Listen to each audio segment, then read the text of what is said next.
반갑습니다. 반갑습니다. 반갑습니다. 건강한 사람이 평소에 삶을 살아가면서 새로운 하루를 맞이할 때 오늘은 내가 어떻게 살아남을 수 있을까 하고 새 날을 시작하는 사람은 거의 없을 것입니다. 삶의 끝이 여러 환경 가운데 늘 가까이 있고 위험과 고통과 아픔과 그러면서 또 여기저기에서 많은 것이 우리를 언섭할 때 또한 죄로 인하여서 수많은 질병이 난무하는 시대임에도 불구하고 죽음의 문턱은 보통 이에게 생각적으로는 대략적으로 많이 떨어져 있습니다. 그래서 보통 이들은 생활 가운데 누리고 있으면서도 소중함을 잃고 살아가는데요. 건강의 소중함 잃습니다. 시간, 공기, 일, 물질, 자유, 생각, 의지 등등등등이 우리는 우리에게 정말 소중하고 그래서 또 가족 또 나와 관계된 그러한 많은 지체들 소중함에도 불구하고 늘 가까이 하고 늘 함께 하다 보니까 그에 대한 소중함을 우리는 잃고 살아가게 됩니다. 그런데요, 이러한 평상시의 삶을 살아가다가 어느 순간 나에게 주어진 그 모든 것이 박탈당하게 되면 사람들은 어떠한 반응을 나타내는가 하면 대략적으로 세 가지의 반응을 나타냅니다. 그러한 위험과 그러한 고통과 내 힘으로는 도저히 이겨낼 수 없는 그러한 환경이 나에게 닥쳤을 때 제일 먼저 생각하는 것이 그겁니다. 어떻게 살아남아야 될까? 어떻게 살아갈 것인가? 이것이 첫 번째입니다. 두 번째는 정말 아름답지 못한 생각을 가진 자들이 이 기회를 통하여서 한 몫을 잡아야지.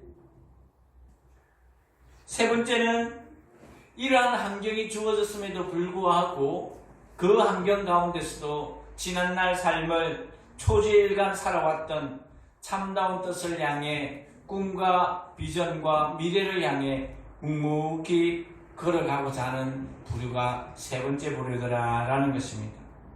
여러분, 지금 우리나라를 비롯해서 전 세계를 휘저어놓고 있는 코로나19가 그 대표적인 예라고 할 수가 있겠습니다. 이러한 상황 가운데서 어떻게 살아남을 것인가? 그 대책으로 주어진 것이 마스크이고 집단 모임을 금하는 것이고 감염된 환자와 접촉을 하지 않는 것입니다. 진리를 추구하는 자들은요, 모든 이들의 필요가 될 수 있는 이 마스크를 자기가 대량 매입하여서 어떠한 한 몫을 잡으려고 하는, 그래서 거기에서 많은 이득을 남기고자 하여 불법도 서슴지 않는 그러한 모습이 있습니다. 마지막으로 꿈과 비전을 향해 자신에게 주어진 뜻을 향해 소신을 가지고 살아가는 그 사람들은 수많은 유혹과 미혹과 코로나19가 나를 언섭한다 할지라도 그 자리를 떠나지 않고 그곳 가운데서 자신이 감당해야 할 그 사역의 일터에서 묵묵히 그 길로 또 앞날을 위해 나아가더라라는 것입니다. 이러한 맥락을 가지고 오늘 주어진 본문의 말씀을 가지고 처음에는 그 본문에 나와 있는 그 말씀대로 나를 구하면 나를 찾을 것이요 나를 만나리라 라는 이러한 주제를 썼다가 바꿨습니다. 빼앗긴들에도 봄이 오는가. 옛날에 우리 일제 치하의 이상하 씨의 그 시의 제목을 들어서 주제를 바꿨습니다. 여러분, 믿음은 가졌지만 정말 내 자신의 소견대로 살아가는 그 믿음, 신앙은 가졌지만 내 자신이 편한 대로 생각하면서 결단하고 살아가는 그 신앙. 예레미야 시대 때에 유다 백성들이 바벨론 침략으로 그동안 가졌던 자유는 물론이요 신앙과 생활의 터전 그리고 가족까지 잃은 채 포로의 삶으로 전락되어 버린 그 모습과 코로나19의 모습과 비슷하지 않을까 생각되어집니다. 정말 그로 인하여서 내 가족과의 만남을 잃은 채 또 주어진 삶이 그리워질 만큼 이곳에서 빨리 헤어나고 싶은 그 모습, 포로에서 주어지는 고통과 쓰라림, 삶의 터전을 송두리째 잃어버려서 먹지 못한 그 굶주림, 나는 견디지만 내 자녀들이 배고프다고 아우성하는 그 목소리에 정말 비통함과 때로는 자유마저 빼앗긴 그 모습 가운데 현실에서 주어진 고통으로 저는 더욱더 힘들어지고 있더라라는 거죠. 이 코로나19를 통하여서 음압실에서 갇혀서 나오지 못하고 그곳에서 정말 만나고 싶지만 만나지 못하는 고통, 누리고 싶지만 누리지 못하는 그 자유, 예배하고 싶지만 교회에 와서 찬양하고 싶지만 기도하고 싶지만 그렇게 되지 못하는 그 모습이 예레미야 시대 때에 유다 백성들이 빼앗겼던 그 모습과 일맥을 같이 하지 않나 생각됩니다. 이럴 때에 어떻게 해야 합니까? 저들을 향하여서 우리는 뭐라고 이야기해야 됩니까? 예레미야 바벨론에 포로되어 있는 유다 백성을 향하여서 음압실에 갇혀서 정말 의사와 간호사의 치료의 손길만 간절히 바라고 있는 그 확진자들을 향하여서 우리는 뭐를 해야 합니까? 가족이지만 만날 수 없는 생이별 앞에서 또한 치료의 결과에 따라서 두 번 다시 살아있는 모습으로 만나지 못한다는 두려움, 그곳에 불안감으로 가득 차 있는 저들을 향해 우리는 뭐라고 이야기해야 하는 겁니까? 삶의 모든 터전을 잃고서 사경을 헤매고 있는, 사선을 하루에도 몇 번씩 왔다 갔다 하는 위중한 그 환자들을 향하여서 우리는 뭐라 해야 됩니까? 그 속에 개중에 우리가 알고 있던 잔인하고 악하고 정말 불법으로 살아왔던 저들을 향하여서 또한 오만과 자만과 사회의 악이라 할지라도 칭하여지는 저들을 향하여서 그래 우리는 손가락을 들고 저 사람을 향해 잘되었다, 하나님의 벌이다, 너 삶에 대한 대가다 라고 말할 수가 있겠습니까? 여러분, 우리 하나님은 사랑의 하나님인 줄로 믿습니다. 네. 우리를 사랑하시되 죽기까지 사랑하시는 분이 우리 하나님인 줄로 믿습니다. 네. 하나님의 사랑에 대한 그 표현이 여러분 요한복음 3장 16절에 이렇게 기록하고 있습니다.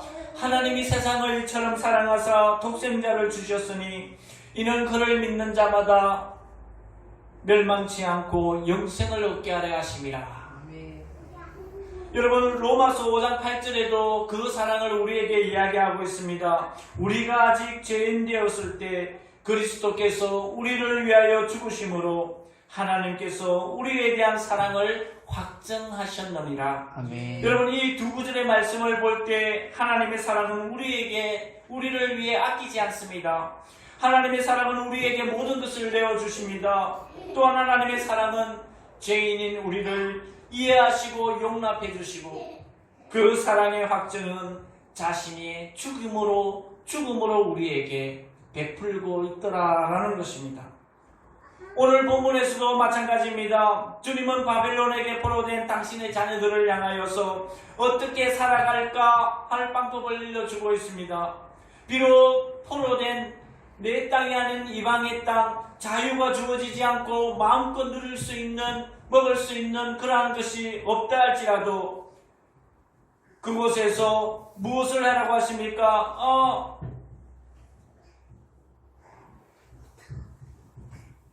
텃밭을 만들고 그 소산으로 생명을 유지하고 그곳에서 결혼을 하여 자녀를 낳고 그곳에서 번성하기를 원한다라는 것입니다.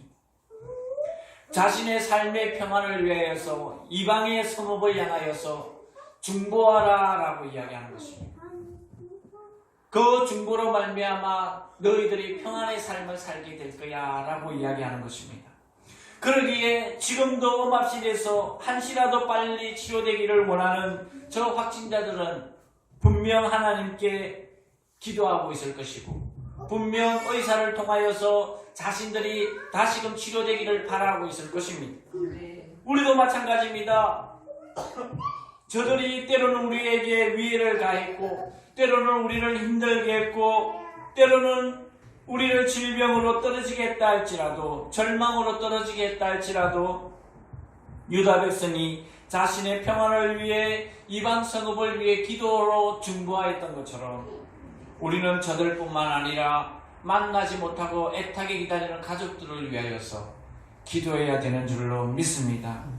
주님은 본문 12절, 오늘 예레미야 29장 12절 13절에서 분명히 말씀하십니다. 한번 읽도록 하겠습니다. 시작. 너희가 내게 부르짖으라. 내게 와서 기도하면 내가 너희들의 기도를 들을 것이요, 너희가 온 마음으로 나를 구하면 나를 찾을 것이요, 나를 만나리라. 할렐루야.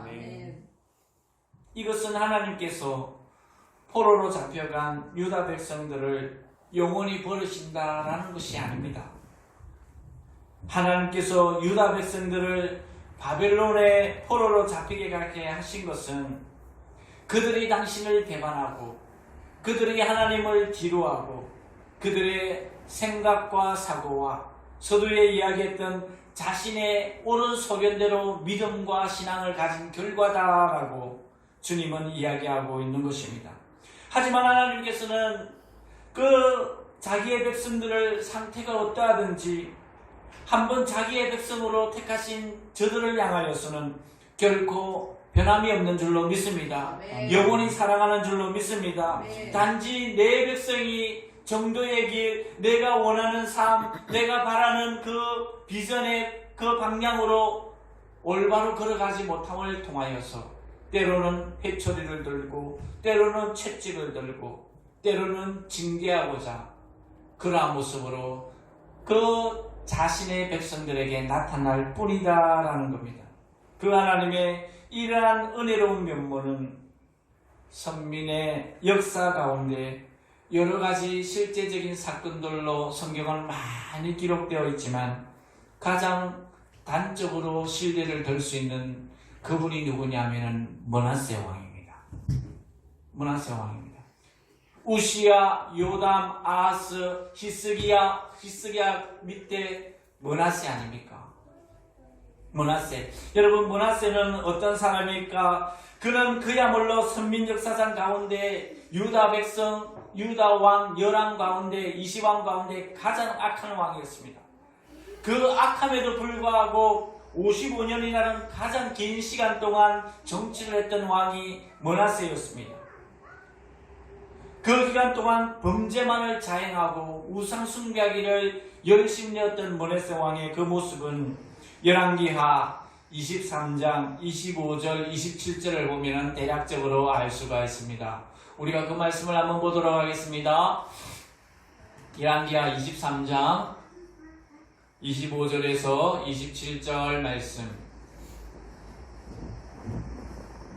시작. 그 성읍들을 열왕기하 23장 시작. 요시아와 같이 마음을 다하며 뜻을 다하며 힘을 다하여 모세의 모든 율법을 따라 여호와께로 돌이킨 왕은 요시아 전에도 없었고 후에도 그와 같은 자가 없었더라. 그러나 여호와께서 유다를 향하여 내리신 그 크게 타오르는 진노를 돌이키지 아니하였으니 이는 므낫세가 여호와를 경노케 한 그 모든 경노 때문이라. 여호와께서 이르시되 내가 이스라엘을 물리친 것 같이 유다도 내 앞에서 물리치며 내가 택한 이 성 예루살렘과 내 이름을 거기에 두리라 한 이 성전을 버리리라 하셨더라. 아멘. 하나님이 이 므낫세의 잘못으로 인하여서, 잘못된 정치로 인하여서 예루살렘 그 성을 버린다는 거예요. 예루살렘 성을 버린다는 거예요. 그런데요, 역대하 33장 10절에서 13절의 그 말씀을 보면 하나님은 므낫세와 그의 백성들이 말을 듣지 않자 아수르 군대의 지휘관들을 들어 치게 하시고 므낫세를 사로잡아 쇠사슬로 묶고 바벨론을 끌고 가다라고 이야기하고 있습니다. 한번 읽어보십시다. 시작. 여호와께서 므낫세와 그의 백성에게 이르셨으나 그들이 듣지 아니하므로 여호와께서 아수라 왕의 군대 지휘관들이 와서 치게 하심에 그들이 므낫세를 사로잡고 쇠사슬로 결박하여 바벨론으로 끌고 간지라. 그런데요, 거기에 12절 13절의 말씀을 쭉 보면 이 므낫세가 그 악한 모습에서, 바벨론에 끌려간 그 모습에서 달라지는 모습이 있어요. 읽어보십시다. 그가 환난을 당하여 그의 하나님 여호와께 뭐하니? 간구한다는 건 뭡니까? 기도했다는 거예요. 그의 조상들의 하나님 앞에 크게 겸손하여서 기도하였으므로 하나님이 그의 기도를 받으시며 그의 간구를 들으시사 그가 예루살렘에 돌아와서 다시 왕위에 앉게 하심에 므낫세가 그제서야 여호와께서 누구인지 하나님이신 줄을 알았더라. 아멘. 극악무도하게 55년간의 그 정치를 통해 바벨론에 끌려가게끔 그 악의 대가로 인해 바벨론에 끌려갔지만 하나님 앞에 자복하고 회개하고 기도하였더니 다시금 돌아와서 그 자리로 하나님은 회복시켜 주시더라. 무슨 말입니까? 악한 자라 할지라도 전심을 다해 하나님을 찾고 자신의 잘못을 인정하고 그 하나님께 나아가면 우리 하나님은 사랑이시기에 결단코 외면하지 않는다라는 것입니다. 이처럼 하나님께서 그가 어떠한 삶을 살았던, 과거에 어떠한 사람이었던 개의치지 않으시고 그가 진정 하나님을 찾고 하나님을 구한다면 사랑의 하나님께서는 그를 결단코 외면하지 않으신다라는 것입니다.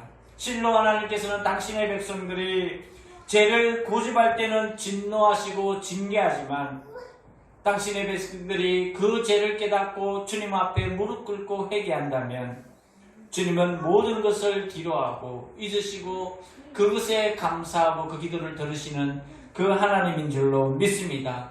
하나님께로 돌이키기만 하면, 하나님을 찾고 매달리기만 하면, 구하기만 하면 결코 거부하지 않으시고 먼저 손을 펼치시고 그 펼친 손으로 그분을 어루만지시는 분이 우리 하나님이다 라는 것입니다. 그렇다면 하나님을 찾는 방법은 어떤 방법이 있을까? 어떻게 찾아야 되는가? 그거는 두말할 필요 없이 오늘 본문에 주어진 말씀처럼 기도로 하나님을 찾아야 하는 것입니다. 하나님을 찾는 길 중에 하나가 기도인 것입니다. 하나님은 기도하는 사람을 만나주시며 크신 능력을 베푸시는 것입니다.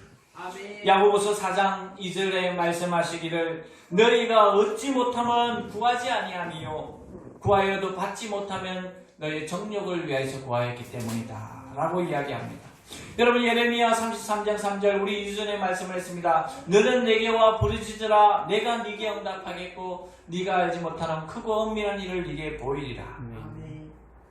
야고보서 5장 16절에서는 의인의 간구는 역사하는 힘이 크민이라. 할렐루야. 우리가 하나님 앞에 기도해야 할 이유가 하나님을 찾고 매달릴 수 있는 그 방법 중에 하나가 바로 그 기도다라는 겁니다. 기도다라는 겁니다. 그러기에 주님은 데살로니가 성도를 향해, 지금 주의 택한 백성들을 향해 그 데살로니가 전서 5장 16절에 뭐라고 이야기합니까? 쉬지 말고 기도하라. 쉬지 말고 기도하라. 사무엘 선지자 시대 때에 한나라는 한 여인이 있었습니다. 그 여인은 자녀가 없었습니다. 그런데 자녀를 얻기 때문에 어떻게 하면 하나님께 여호와의 기업 태의 열매의 상급을 받을까 매달리고 기도했습니다. 어느 날 성전에 와서 그토록 기도하는 모습, 눈물 콧물 다 흘리면서 처절하게 그 앞에서 엎드려 있는 그 모습이 엘리 제사장에게 보이는 거예요. 그런데 그 엘리 제사장은 그 한나의 모습을 보면서 술을 가득 먹어서 술 취해서 한탄하는 모습으로 보였지만 한나는 결단코 그렇지 않다라고 할 때 하나님께서 네 기도를 들을 것이야. 무능한 엘리가 그 한나에게 대답하였더니 그 한나의 태가 열린 줄로 믿습니다. 그 열려서 그 선물 받은 여호와에게 새 열매의 상급이 누구입니까? 사무엘이다. 사무엘이다. 히스기야가 그 아수르의 군대의 침략으로 말미암아 그 운명이 풍전등화에 눌렸습니다. 그럴 때에 이 히스기야는 눈물 흘리며 지난날에 하나님 앞에 바로하였고 정직하였고 신실했던 그 모습을 기억해달라고 하나님 앞에 매달렸더니 그 사내립이 찾아왔을 때 그 다음날 보니까 눈 떠서 아침날에 보니까 18만 5천 명이라는 사람들이 싹 죽어 있는 모습. 여러분 보십시오. 우리 지금 동업이 약 2만 3, 4천 정도 되는데 18만 5천, 장류가 한 15만 정도 되죠. 그 많은 사람이 히스기야의 기도로, 또 다른 사람들이 성경에는 기록되지 않았지만 기도했겠죠. 기도하니 적군의 그 모습이 죽음으로써 그 다음날 싹 다 보이더라. 여러분 이것이 우리가 하나님께 기도해야 할 이유인 줄로 믿습니다. 우리가 하나님께 기도하는 능력인 줄로 믿습니다. 할렐루야. 두 번째는 하나님을 찾는 방법이 뭘까? 바로 예배로서 하나님을 찾아야 한다라는 것입니다. 우리가 예배에 부르면서 한국교회가 널리 사용하는 요한복음 4장 23절 24절 아버지께 참되게 예배하는 자들은 영과 진리로 예배할 때가 오나니 곧 이때다. 아버지께는 자기에게 이렇게 예배하는 자들을 찾으시느니라 라고 말씀하고 있는 것입니다. 하나님은 영이시니 예배하는 자가 영과 진리로 예배할지니라. 하나님은 온 마음과 온 정성을 다해 예배드리는 자를 찾고 있다라는 것입니다. 예배드리는 자, 온 마음을 다해 온 정성을 다해 주님께 예배하는 자들을 찾고 있다는 거예요. 찾고 있다는 거예요. 교회에서 행하시는 여러 가지 일들 가운데서 가장 중요한 것이 뭐라 생각합니까, 여러분? 그 질문을 한다면 어떤 분들은 전도해야지, 어떤 분들은 거룩한 삶이지, 어떤 분들은 주님을 기쁘시게 해야 되지, 어떤 분들은 섬김과 봉사지 등등등등등등 이야기할 때에 교회가 주님 앞에 가장 우선순위에 두어야 할 것은 바로 예배인 줄로 믿습니다. 할렐루야. 예배를 통해 하나님께서 영광을 받으십니다. 예배를 통해 우리가 하나님을 만날 수가 있습니다. 예배를 통해 내 영혼이 힘을 얻고 예배의 결과로 우리는 전도하고 봉사하고 주님의 몸된 교회 지체들로서 섬기고 헌신하고 때로는 사회 가운데 나가서 희생하는 줄로 믿습니다. 그러면 예배란 구체적으로 무엇을 말하는 것인가? 최상의 가치를 최상의 하나님께 올려드리는 최상의 행위가 바로 예배입니다.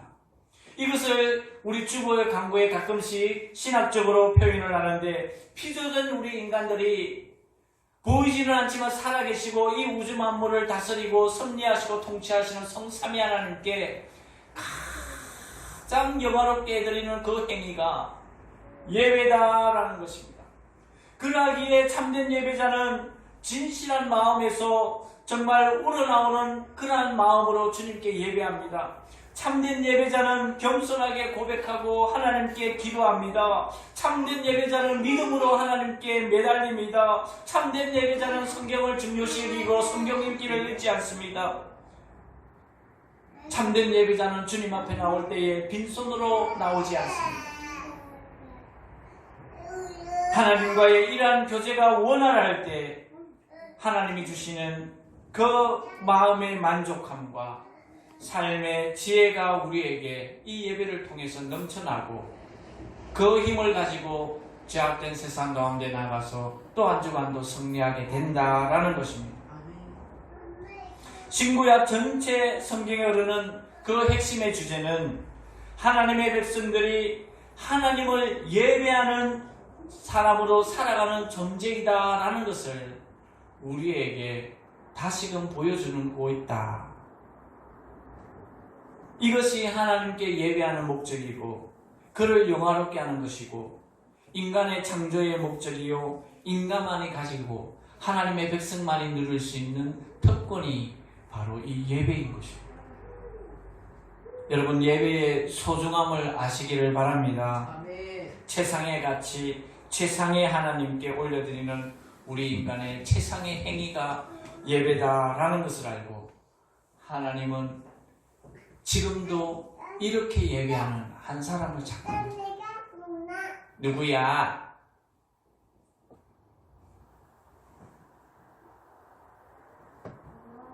하나님은 이렇게 예배하는 자들을 만나주시고 이러한 하나님의 백성들을 축복하신다는 거예요.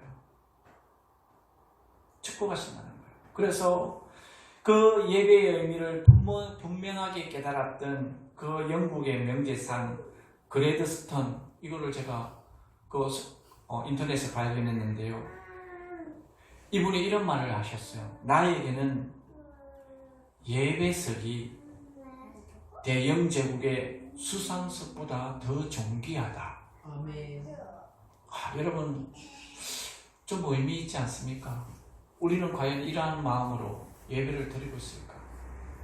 주일이니까 막연하게 교회에 가서 앉아 있어야 된다, 말씀 들어야 된다, 찬양하는 시간이네, 기도하는 시간이네, 성가대 찬양하는 시간이네, 목사님 말씀 시간이네, 그걸로서 시간을 흘려보내고 마치면 그냥 가는.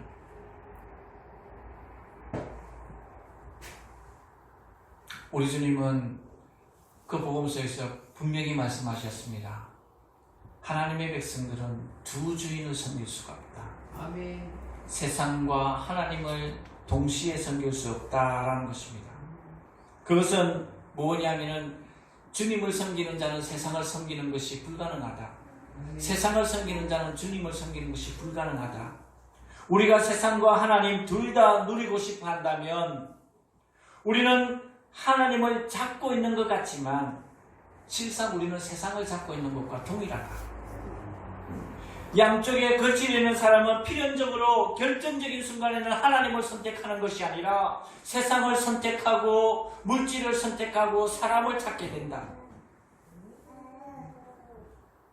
내가 십자가를 붙들고 있지만 내가 하나님 앞에서 두 주인을 섬기고 있다면, 아직도 세상의 끈을 놓지 않고 신앙생활로 나아가고 있다면, 나에게 마지막 노선이 될 때에, 어떠한 것을 결정할 때에 보이지 않는 하나님 앞에 와서 무릎 꿇는 것이 아니라 내 주위에 있는 지인들을 찾고 힘이 될 수 있고 문제 해결할 수 있는 물질의 의지는 그 모습이 될 수밖에 없다라는 것이, 주님은 두 주인을 섬길 수 없다라는 그 의미인 줄로 믿습니다.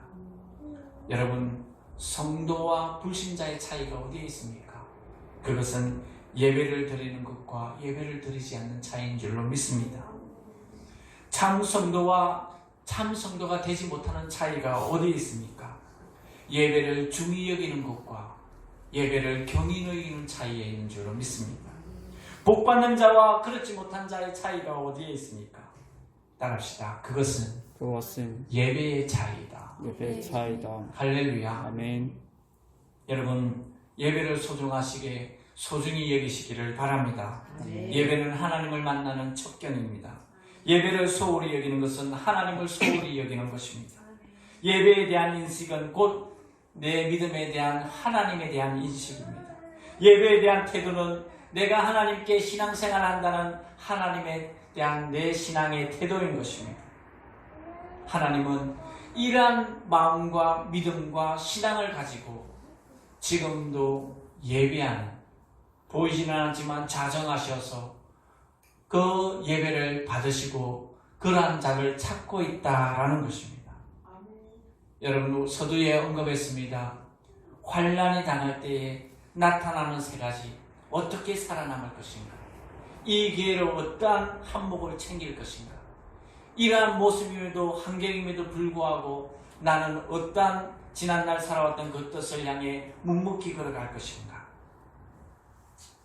그 하나님을 찾는 방법은 기도와 예배라는 것을 알고, 그 소중함을 알고 매 예배 시간에 주님 전에 나와 예배하고 하나님을 만나고 하나님의 뜻을 깨닫고 내 영혼이 기뻐 춤추며 그 힘을 가지고 죄악된 세상 가운데, 그리고 질병이 난무한, 그리고 보이지 않는 악의 영들이 통치하는 세상 가운데서 승리하고 살아가는 우리 모두가 되어지기를 주님의 이름으로 축원합니다. 아멘. 빼앗긴 노래로 봄은 오는가. 코로나19에서도 치료의 확정자들이 여기저기에서 나타나고, 오늘 본문 마지막 절에서도 빼앗긴 노래도 봄이 옴을 우리에게 이야기하고 있습니다. 오늘 본문 예레미야서 29장 우리 14절의 말씀을 보고 말씀을 마치도록 하겠습니다.